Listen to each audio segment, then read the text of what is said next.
Hello and welcome to Network. I'm Lebohasi Jake, standing in for Usphumelele Zondi. I have your technology and social media news. Now, if you want to be a part of this tech discussion, find us on SABC Network, on Facebook, Twitter, and Instagram. And it's News Network at sabc.co.za on email. Now, let's start with the technology and social media news. We get to see what was showcased at this year's Demo Africa. iPhone celebrates its 10th anniversary.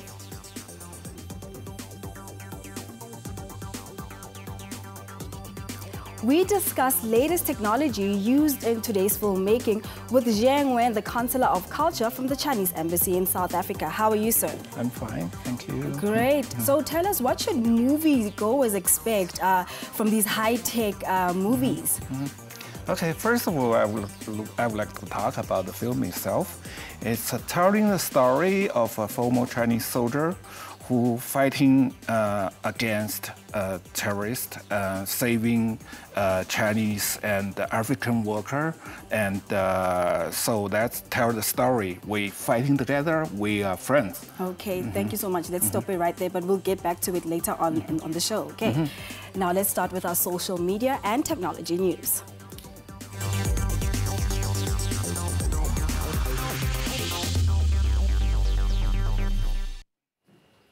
Ranging from games to mobile payment systems, entrepreneurs from across Africa met in Johannesburg to share their high-tech innovation ideas to potential investors and partners at Demo Africa. Take a look.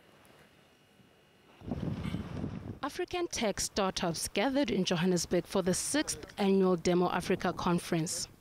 This is where young entrepreneurs, mentors, and big investors meet to talk about all things tech. Demo Africa is an initiative. So what we do is every year we go across the continent identifying interesting technology startups. Early stage guys who've just started doing whatever they're doing with technology, bring them together, put a bit of effort into mentorship, connect them with different resources, then we launch them in front of investors. Many developers are seeking ways to reach customers who use mobile phones to connect to the internet. I saw people dying from fake and substandard medication, and I wanted to do something about it and be part of the African success story. Potential investors assembled here know that African economies are among the fastest growing in the world, and every year more Africans are coming online, opening up big opportunities for e-commerce. Are these ventures, are these innovations, are these technologies worthy of investment? And then the second criteria is going to be investment ready, because even though it may be investment worthy, it may not be ready for investment yet. So the judges have the challenge of trying to decide both. The Gauteng Department of Small Business Development also intends to use Demo Africa as a way of mobilizing the city's private wealth and to encourage individuals with means to invest in the startups. It is about commercializing that innovation and also patenting and protecting it such that they can build sustainable businesses out of it and creating a market for them. Both local and international key industry players such as Microsoft and Lions Africa showed interest in some of the pitches done by small businesses. As of today, we have been supporting around 100 startups in the continent, and they got technical support from our team, business support, as well as funding, both from Microsoft, and we also help them raise funds outside of the company. Most of these products are ready to launch as is, but many are still looking for operating partners or funding to get off the ground. With the right resources, it could be that the next Twitter or the next Amazon will come from Africa. The Goethe Institute in Johannesburg hosted 25 international game developers over a week to exchange and create new games and try new games at the Game Mixer. Bringing together 30 international game developers, the Game Jam is a celebration of gaming innovation and culture. Hosted by the Goethe Institute, Game Jam aims to promote professional exchange between game developers from around the world. For us, it's just interesting to engage with the gaming sector. First of all, because we think it's a very interesting creative expression. It's an art form in many ways. It's not just entertainment. And we think there are many interesting stories that can be told with games. And secondly, gaming is also a very important part of the creative industries and actually a job generator as well. So as part of our engagement with the creative industries, we're interested in engaging with the gaming sector.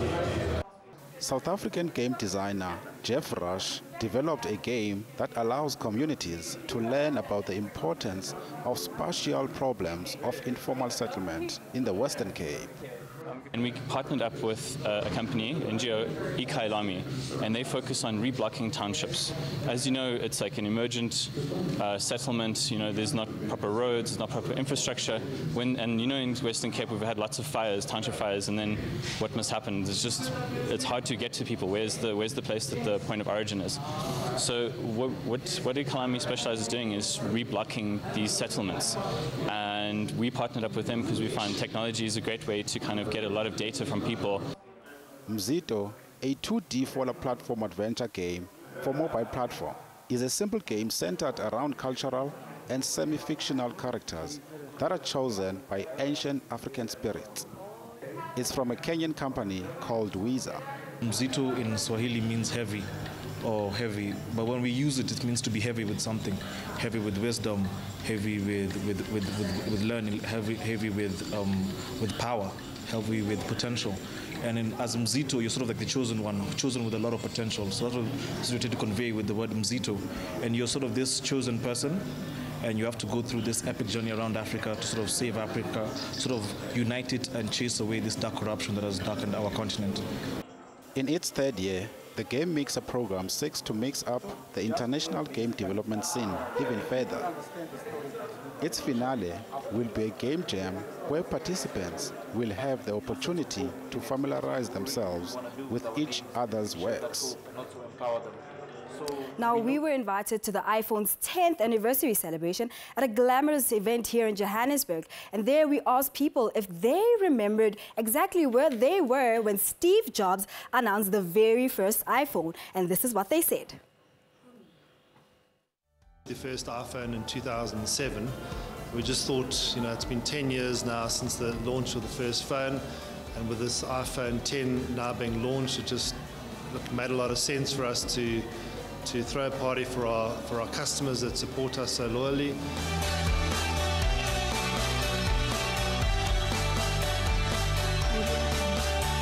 I was in grade 1 10 years ago. I was in Cape Town. I'm originally from Cape Town. So yeah, I was in Cape Town and I was just so amazed by the iPhone. My first iPhone though was the iPhone 3G. I can't even remember. I mean, I was in Johannesburg. I'm not sure where I was. What was I doing? I don't know. I was pregnant and playing on my iPhone. So you already had one already? When it was coming out, I came from overseas. I was still in high school in 2007. Yeah.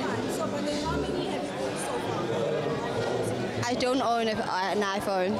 In 2007, when the iPhone was launched, I was still at school, somewhere in KZN. I've owned all the iPhones. Basically, I can't wait to get my hands on a iPhone X. I'm very unique. I'm into quality and style. So the only phone that can keep up with me is Apple. I can only say that it's the only Skotane phone that I can only enjoy. Skotane phone, lots of iPhone lovers out there. After the break, we talk about the use of technology in movie making with Council of Culture from the Chinese Embassy in South Africa, Mr. Zheng Wen. Stay tuned.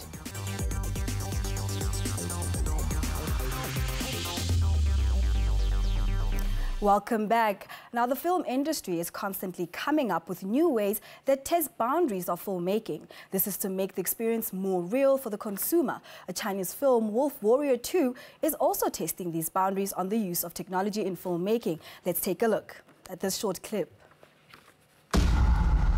You know, they say violence never solves anything. It sure is fun. Look at this. Oh, I love these things.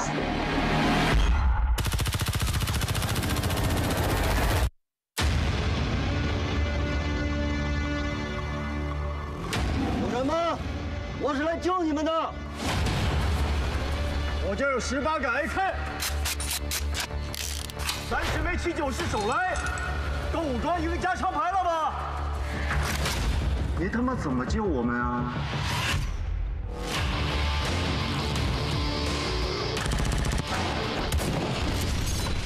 ？Wolf Warrior。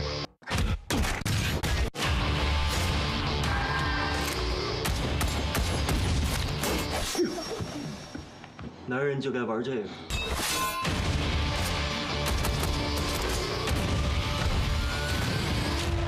这种仗，战狼会怎么打？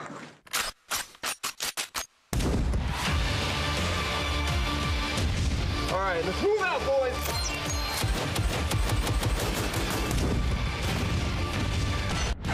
非洲有狼的吗？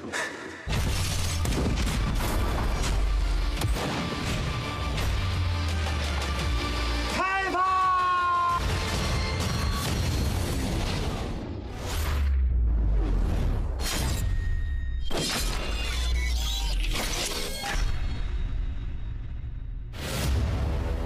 An action-packed movie indeed. Now joining me in studio to discuss this is Councillor Jiang Wen from the Chinese Embassy in South Africa. How are you, sir? I'm fine, thank you. Great, and thank you for coming to our show. Thank you. Councillor, please tell us more about this film.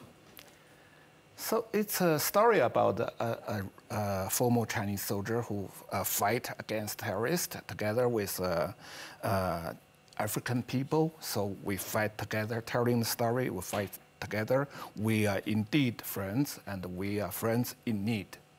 So, I mean, it's pretty action. Yes. Action-packed. Yes. So I want to know what makes it stand out from all the other box office films that we've seen or that are in movies at the moment. So it is kind of a historical, break a lot of historical record regarding the film industry. It is topped over 11 billion rand in the Chinese market. So it's never a film could reach such kind of a level. So it is a great success regarding the film industry itself. Okay, let's talk about some of the technology used in the making of this particular film. What are some of that? Can you just take us through that? So, you know, it is a kind of an action film. And regarding the action film, China have a very strong tradition of action film, but it's also called Kung Fu film. So it is well known in the world, especially in the African continent. But such kind of film, Kung Fu film, I mean, it's a kind of classical style, and a lot of classical film star and a lot of classical hero was created, like Jackie Chan, like Bruce Lee, like Jet Li. But these also tell a story of a hero, but it's a new type of hero. It's a hero living in the age of internet, in the age of mobile phone. So even there's a plot of the film. He is not fighting himself. Actually, he is strongly supported by the UN, by the United Nations, as well as by the Chinese government, as well as the African people. So there's a plot that he connected by cell phone with the Chinese warship, and so just now, then the Chinese warship launched the missile to the rebellion, to the terrorists. And just by cell phone? Yes, connected by cell phone. Okay. So would you say the main character is a social justice hero, maybe? Yes, the role was, his name is Lang Feng. He was a former soldier, and he fight in the African continent against the rebellion, against the terrorists. So, but actually he's not fight himself. He fight together with African people. Okay, so how do you assist filmmakers to constantly be current in how they use technologies in making their movies, in telling their stories? So actually, regarding the production of film itself, it is also adopted a lot of new technology, like what I said, like what I mentioned, it's using the cell phone, but also there's a lot of new sense was produced, like so there's a lot of other movie about car chasing, but in this film it's a tank chasing, a tank drift. So the tank fighting each other, and so it's create a new image. Also, I would like to say it's a kind of a co-production between Chinese filmmaker with their counterpart in African. So large portion of the scenes was produced in African, including South Africa. Okay, so would you say virtually so? Were they also they were in 2 countries, like around? So they filmed in 2 different countries? Yes. It's early of this year. It was produced, a lot of scenes was shot in South Africa, including like Slanty Town in Alexander, also the Lion Zone, and so a lot of scenes were shot in South Africa. Okay, that'll be all for today. Thank you so much, Councillor, for coming through to the network. Thank you very much. That was Councillor Zheng Wen from the Chinese Embassy in South Africa. Now, we caught up with TV personality and musician Rorisang Thandikiso, and she told us about her favorite piece of technology. Hello, my name is Rorisang Thandikiso, and my favorite gadget has got to be an iPhone. I know it sounds like very cliche because we're here, but it really has saved me a lot of times. I get to do my emails, dope pictures, social media. It's my world in like a little device that I get to carry everywhere, and it's cute.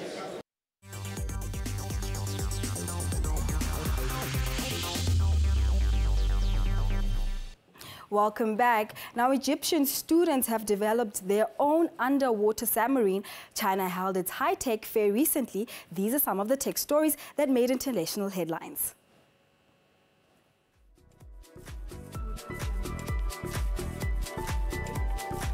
Starting in Egypt, engineering graduates from Alexandria University have developed a submarine robot which the team hopes will be commissioned by the government to use at various oil sites instead of having to rely on costly imported robotic technology.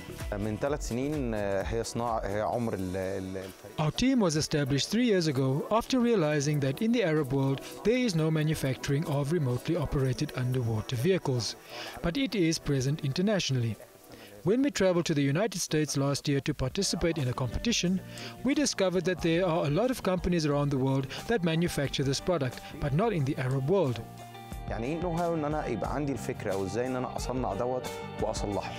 It's fitted with a camera, so it could also be used for underwater diagnostics. In China, the use of new materials like graphene in clothing and high-tech gadgets like bone conduction headphones amazed visitors at the 19th China High-Tech Fair in the city of Shenzhen. This is the graphene membrane, and this is the core of the graphene. Graphene is a nanoscale carbon atom material with the minimum electrical resistivity and the strongest hardness in the world, so it can conduct heat really quickly. First, the headphone is healthy to use as it has nothing to do with the eardrum. Second, it's also safe to use. Now, it's not rare to see accident caused by looking down at the phone. So if we keep our ears open, we hear horns or people shouting at us. The fair has ended. Still in China, Volkswagen says it plans to spend 165 billion rand by 2025 to develop and manufacture all-electric and plug-in hybrid vehicles as it seeks to comply with upcoming stringent rules in China.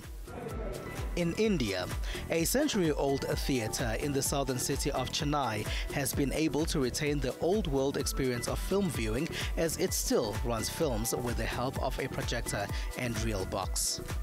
Established in 1916 by a British patron by the name of W.H. Murch, Patcher Theatre, which was earlier known as the Minerva, has been successfully running this old technology to date. In today's situation, we still have old cinemas at our shows. we still use the old practice of playing movies with the help of a reel box. We do not use cube system or the latest version of EFO technology and still stick to the old practice. The theatre was a premier destination for people wanting to watch English feature films and was the first theatre to enforce the adults on the age code before its popularity started declining with the rise of digital cinema post-1970.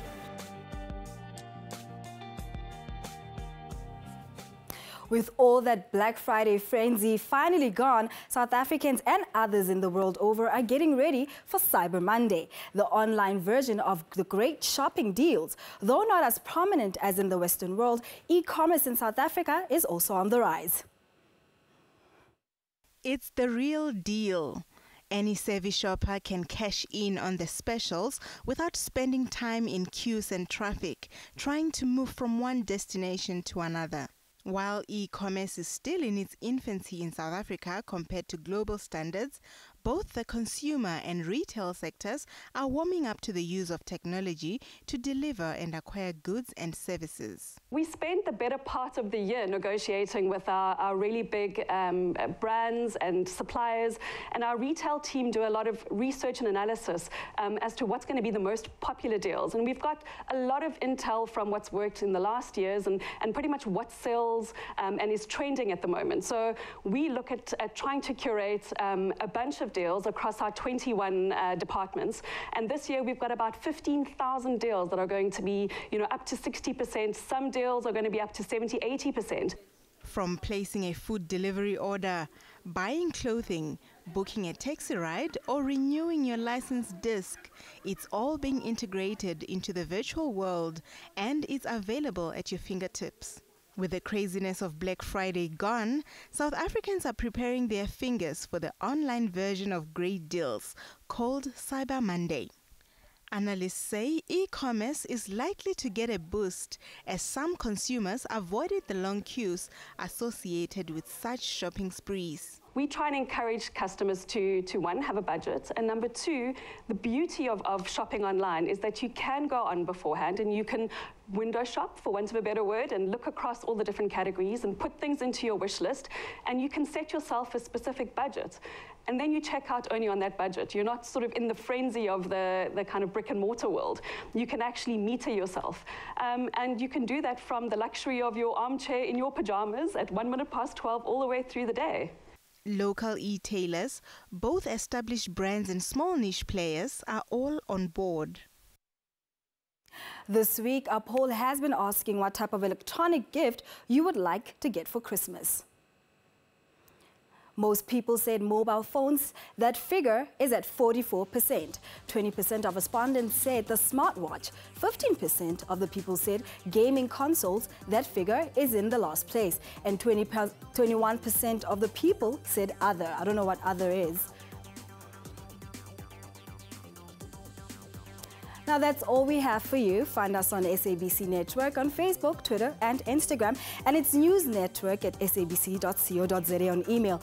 We'll leave you with visuals of the high-tech fair that took place in China recently. Now for me and the rest of the network team, ciao ciao.